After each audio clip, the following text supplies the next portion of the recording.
yang memiliki iman lebih dari pemenang. Ya, ini nggak mudah Bapak Ibu kita hidup di hari-hari terakhir. Apalagi ada begitu banyak ramalan situasi kondisi tentang tahun 2025. Tapi kita sebagai anak Tuhan, kita nggak hidup apa kata ramalan. Setuju Bapak Ibu?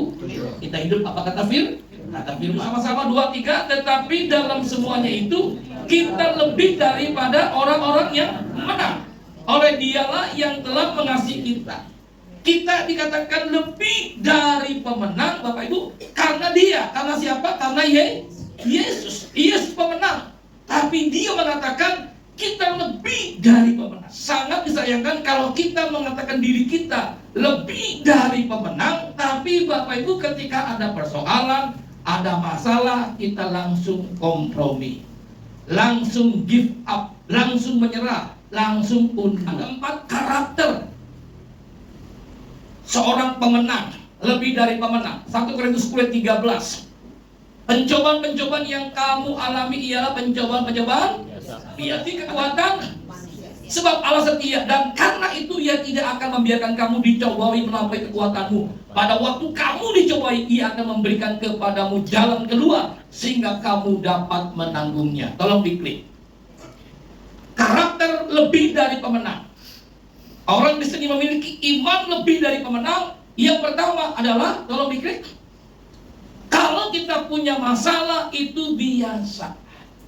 Katakan 2, 3, punya masalah itu biasa. Punya masalah itu normal. Jadi jangan Bapak Ibu ketika kita punya persoalan, punya masalah, langsung kita bilang lebih baik gue mati aja deh. Masalah kita nggak lebih dari 3K. Keluarga, keuangan, kesehatan. Ada keluarganya bagus, tapi keuangannya masalah. Ada keuangannya bagus, tapi keluarganya bermasalah. Yang paling yang ketiga nih, keluarganya hancur, keuangannya hancur, penyakitan. Masalah kita itu berbeda satu dengan lain. Ada yang bergumul masalah keluarga. Persoalan itu normal. Jangan kita berkata bahwa masalah saya luar biasa. Pak Pendeta sih enak khotbah. Pak Pendeta nggak ngerasain sih persoalan masalah yang saya hadapi. Bapak Ibu tolong garis bawahi, dalam hidup ini tidak ada yang luar biasa. Setuju katakan amin? Hanya Yesus Kristus Tuhan yang luar biasa. Persoalanku biasa, persoalanku biasa, persoalanku biasa semua. Yesusku luar biasa. Amin. Amin. Kita mengalami Yesus yang luar biasa. Kuncinya sederhana Bapak Ibu. Mari Bapak Ibu kita jangan fokus kepada persoalan masalah hidup. Kalau kita gagal fokus, kita pasti lama-lama hancur. Fokus kepada siapa? Yesus Tuhan. Kalau kita fokus kepada Yesus Tuhan, dengan apapun persoalan masalahmu, percayalah, masalah itu biasa. Masalah itu normal. Masalah tidak melebihi kekuatan kita. Katakan 2, 3, masalah tidak melebihi kekuatan. Makanya Bapak Ibu jangan hidup ini setiap hari bukan dengan kekuatan kita. Halo, sampai 6. Ya, percayalah kepada Tuhan dengan segenap hatimu. Kenapa segenap hati? Supaya hidup kita tidak setengah mati. Jadi percaya Tuhan itu harus all out, jangan setengah-setengah. Dan janganlah bersandar pada pengertianmu. Pikiran kita terbatas, Tuhan itu unlimited. Jangan batasi Tuhan yang nggak terbatas dengan otak kita yang terbatas. Katakan amin. Amin. Makanya banyak orang yang ngomong selain akuilah Dia dalam segala aku, maka Ia akan meluruskan jalan. Indah sekali Bapak. 35 tahun dia di hamba Tuhan. Kasih Tuhan pemeliharaannya sungguh sempurna. Tepuk tangan buat Tuhan. 8. Dan dalam keadaan sebagai manusia, Yesus telah mendekat dirinya dan taat sampai mati, bahkan sampai mati di kayu salib. Bapak Ibu, yang ketiga, karakter seorang pemenang, dia punya keyakinan Yesusnya adalah Yesus yang setia. Katakan 2, 3, Tuhan Yesus setia. Tuhan Yesus setia.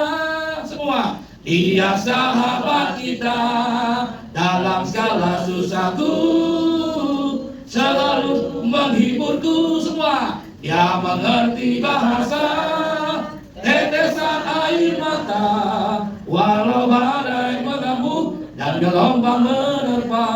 Tuhan Yesus, kita meyakinkan diri kita sekalipun orang lain tinggalkan kita, orang lain gak peduli dengan kita karena kita udah bangkrut, udah kerek. Yesus tidak pernah tinggalkan kita. Kalau kita merasa dia nggak setia, maaf, saya nggak mengaku. Jangan-jangan kita nggak setia sama dia. 2000 tahun yang lalu dia selamati buat kita semua. Setuju?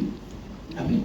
Nah, kalau siang hari kita belum menjadi pribadi yang setia sama Tuhan, katakan Tuhan, aku mau menjadi pribadi yang setia. Karena karakter pemenang, orang yang memiliki iman lebih dari pemenang, saudara, dia punya karakter setia sampai mati. Bukan setia setengah mati. Yang terakhir sudah, Mazmur 23 ayat 4. Sekalipun aku berjalan dalam lembah kekelaman, aku tidak takut bahaya. Sebab Engkau besertaku, gadamu dan tongkatmu itulah yang menghibur aku. Ini lagu yang ditulis oleh Daud. Tuhan adalah gembalaku, takkan kekurangan aku. Ia membaringkan aku di padang yang berumput hijau. Dia baringkan kita bukan di padang gurun yang tandus, yang gersang, yang coklat, dipakai kacamata kita supaya kita melihat rumput itu jadi hijau. No. Dia pelihara kita dengan sempurna. Dia jaga kita. Dia lindungi kita. Itu Daud.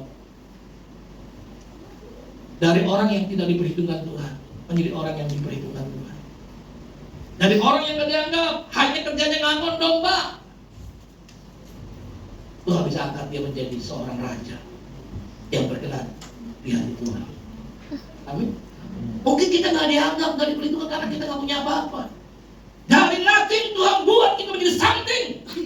Lalu, tapi ketika kita menjadi something, kita harus berkata, God is everything. Tuhan, Engkau adalah segala-galanya.